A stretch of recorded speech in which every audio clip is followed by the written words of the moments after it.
আসসালামু আলাইকুম রহমতুল্লাহি ওবারাকাতুহু। 1 মিনিট মাদ্রাসা ইউটিউব চ্যানেলে সম্মানিত দিনী ভাই বোনেরা, আশা করি আল্লাহ তাআলার অশেষ রহমতে ভালো আছেন, সুস্থ আছেন। আলহামদুলিল্লাহ। আজ হচ্ছে পবিত্র জুমার রাত। এই রাতে যে একটি দোয়া পড়লে আল্লাহ তাআলা আপনার কাছে ফেরেশতা পাঠিয়ে দেবেন এবং আপনার দোয়া কবুল হওয়ার সুসংবাদ দেবেন। আমি অনুরোধ করছি দিনী ভাই বোনেরা, আজকের রাত যে কতটা গুরুত্বপূর্ণ আপনারা হয়তোবা অনেকেই জানেন না। তাই অনুরোধ করছি মনোযোগ দিয়ে ভিডিওটি একবার হলো সম্পূর্ণ দেখুন, নিয়ম মেনে একবার হলো আমলটি করুন। কার কি মনের নেক আশাগুলো আছে আল্লাহ তাআলাকে বলুন, রব্বুল আলামিন ইনশাআল্লাহ এই রাতের ওসিলায়, জুমার রাতের আমলের ওসিলায় আপনার মনের নেক আশা পূরণ করে দেবেন। তাই অনুরোধ করছি মনোযোগ দিয়ে ভিডিওটি সম্পূর্ণ আমলের নিয়তে দেখুন। ইসলামের দৃষ্টিতে পবিত্র জুমা ও জুমাবারের রাত দিন অপরিসীম গুরুত্বপূর্ণ। জুমার দিনকে সাপ্তাহিক ঈদের দিন বলা হয়েছে। জুমার দিনের সওয়াব ও মর্যাদা ঈদুল ফিতর ও ঈদুল আজহার মতোই। এই দিন ইসলামী ইতিহাসে বড় বড় মহৎ কিছু ঘটনা ঘটেছে। জুমার গুরুত্ব আল্লাহ তাআলার কাছে এত বেশি যে পবিত্র কোরআনে জুমা নামে একটি স্বতন্ত্র সূরা নাজিল করা হয়েছে। আল্লাহ তাআলা কোরআনে ইরশাদ করেন, হে মুমিনগণ, জুমার দিন যখন নামাজের আহ্বান জানানো হয় তখন তোমরা আল্লাহর স্মরণে মসজিদে এগিয়ে যাও এবং বেচাকিনা দুনিয়াবী যাবতীয় কাজকর্ম ছেড়ে দাও। এটা তোমাদের জন্য কল্যাণকর যদি তোমরা জানতে। সূরা জুমার ৯ নম্বর আয়াত। রাসূল পাক সাল্লাল্লাহু আলাইহি ওয়াসাল্লাম একটি হাদিসে বলেছেন, মুমিনের জন্য জুমার দিন হলো সাপ্তাহিক ঈদের দিন। ইবনে মাজার হাদিস। এক হাদিসে প্রিয় নবী সাল্লাল্লাহু আলাইহি ওয়াসাল্লাম ইরশাদ করেছেন, যে দিনগুলোতে সূর্য উদিত হয় ওই দিনগুলোর মধ্যে জুমার দিন সর্বোত্তম। ওই দিনই হযরত আদম আলাইহিস সালামকে সৃষ্টি করা হয়েছে। ওই দিনই তাকে জান্নাতে প্রবেশ করানো হয় এবং ওই দিনই তাকে জান্নাত থেকে বের করে দেওয়া হয়। আর ওই দিনই কিয়ামত অনুষ্ঠিত হবে। সহিহ মুসলিম শরীফের সহিহ হাদিস। মহানবী সাল্লাল্লাহু আলাইহি ওয়াসাল্লাম আরও ইরশাদ করেছেন, জুমার দিন দোয়া কবুল হওয়ার একটি সময় আছে। কোনো মুসলিম যদি সেই সময়টা পায় আর তখন যদি সে নামাজে থাকে তাহলে তার যে কোনো কল্যাণ কামনা আল্লাহ তাআলা পূরণ করেন। সুবহানাল্লাহ। আমরা জানি আল্লাহ রাসূল সাল্লাল্লাহু আলাইহি ওয়াসাল্লাম ইরশাদ করেছেন, তোমরা জুমার দিনে আমার উপর বেশি বেশি দরুদ পাঠ করো, কেননা তোমাদের পাঠকৃত দরুদ আমার সামনে পেশ করা হয়। এমনিতে তিরমিজি শরীফের হাদিস অনুযায়ী আমরা আরও জানতে পারি, যে ব্যক্তি পবিত্র জুমার দিন বেশি বেশি দরুদ পাঠ করে আল্লাহ তাআলা তার উপর 10টি রহমত নাজিল করবেন। সুতরাং আমাদের জুমার দিন অন্যান্য আমলের সাথে সাথে বেশি বেশি দরুদের আমল করতে হবে দিনী ভাই বোনেরা। বিশেষ করে জুমার রাত অত্যন্ত ফজিলতপূর্ণ রাত এবং এই রাতে আমরা যদি একটি ছোট্ট দোয়ার মাধ্যমে আল্লাহ তাআলার কাছে আমাদের মনের আশা আকাঙ্ক্ষাগুলো তুলে ধরি, রব্বুল আলামিন ফেরেশতাদের মাধ্যমে হলেও আমাদের মনের নেক আশা পূরণ করেই দেবেন। মানুষ আশা আকাঙ্ক্ষা নিয়েই বাঁচে। মনের আশা পূরণে কত কিছুই না করে থাকে মানুষ, অনেকেই অনেক আমল করে থাকেন, কিন্তু মনের আশা পূরণে ইসমে আজমের আমলই হলো সর্বোৎকৃষ্ট উপায়।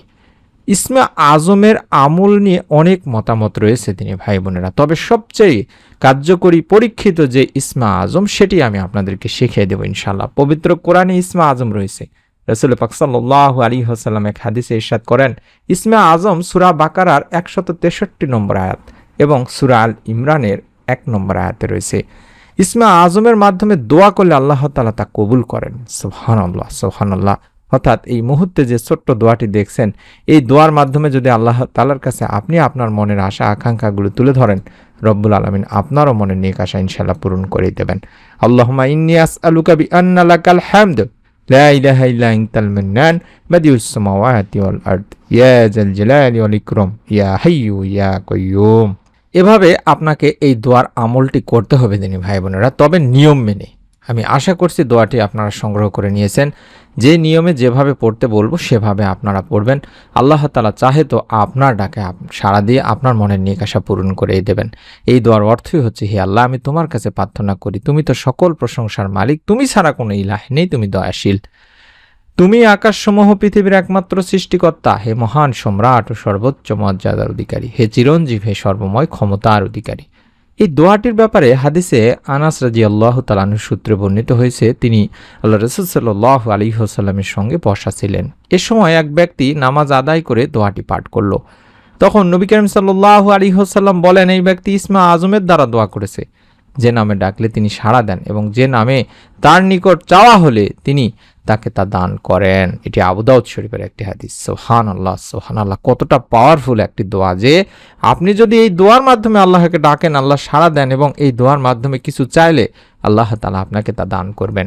আমলটি করার নিয়মটি হচ্ছে আজ জুমার রাতে, বিশেষ করে শেষ রাতে আমলটি করার চেষ্টা করবেন, কারণ শেষ রাতে দোয়া কবুল হয় দিনী ভাই বোনেরা। আমরা কম বেশি সকলে জানি যে বাংলাদেশে রাত 3টা থেকে ফজরের আগ পর্যন্ত এই সময়টিতে আমল করতে হয়। আবু হুরায়রা রাদিয়াল্লাহু তাআলা আনহু থেকে বর্ণিত, আল্লাহ রাসূল সাল্লাল্লাহু আলাইহি সাল্লাম বলেছেন, আমাদের প্রতিপালক প্রতি রাতের যখন শেষ তৃতীয়াংশ অবশিষ্ট থাকে তখন প্রথম আসমানে অবতরণ করেন এবং বলতে থাকেন, হে বান্দা, আমার কাছে প্রার্থনা করো, আমি তোমার প্রার্থনা কবুল করব। আমার কাছে তোমার কি চাওয়া আছে চাও, আমি তা দান করব। আমার কাছে তোমার জীবনের গুনাহের জন্য ক্ষমা প্রার্থনা করো, আমি তোমার গুনাহ মাফ করে দেব। সহিহ বুখারী শরীফের সহিহ হাদিস।